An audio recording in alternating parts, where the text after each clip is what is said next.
What a toughly battled game there towards the end. I can't tell you it was a picture perfect game as far as taking care of the basketball and finishing.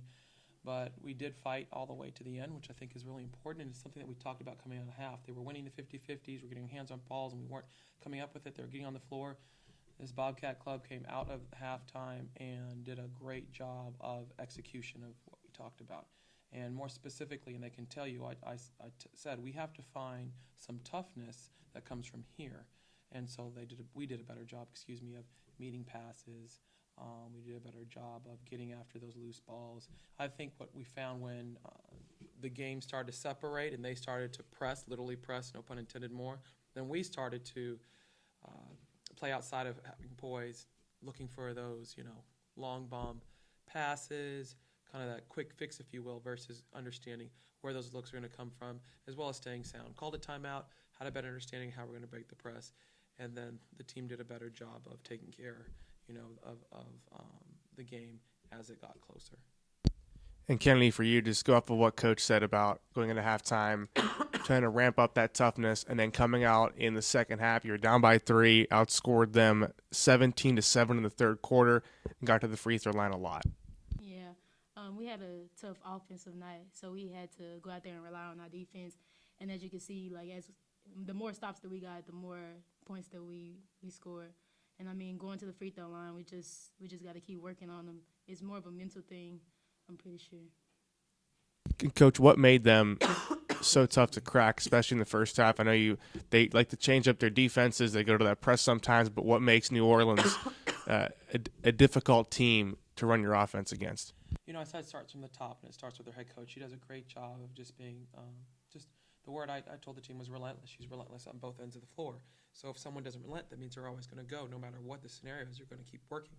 That means you have to be on top of your game in order to be successful. It's no doubt that she was able to be successful in beating an SEC team. She's able to compete in various quarters with SEC teams when she played Arkansas and LSU. I'm really curious to see how well they do in the South End because I'm quite impressed with her senior core that she has that plays well for them. And I think really that's the beauty of what they do. As they get some things cleaned up a lot like us, then I'm sure they're going to be fine. And Lily Moore had 8 points, 7 rebounds tonight, mainly in the second half. What did she show you off the bench? Lily showed, and this is I was talking with Kennedy before we started, Lily showed her team and what she showed us and fans is, that is the kid that won a national championship there because she played with poise, and I think that's what the team needed. So take away the stats, if you think about the decisions she made, whether it be scoring decisions, passing decisions, defensive decisions. I know she got a little excited there at the end on the free throw line, but for the most part, she made very little errors, if you will, from that standpoint. And those are the intangibles that we needed. She's a great rebounder. She got in. She forced them to have to box her out. I really appreciate what Lily brought to the game because the team needed that. Without that, the game would have been different. And finally, what does a win like this mean whenever you don't play your best, but you're still able to find a way to come back in the second half and come out with a home win? A win is always exciting and it's wonderful. It's interesting, I think, with our veteran players and our players that truly understand the game. They can tell you right afterwards, they're like, phew, man, we know that we had a lot of execution errors and we still were able to come away with the win. That's exciting for me from the standpoint of they know that we have things that we have to work on, we get better at in order for us to be able to have more positive outcomes in dealing with adversity versus a team's like, whoa, we got to win.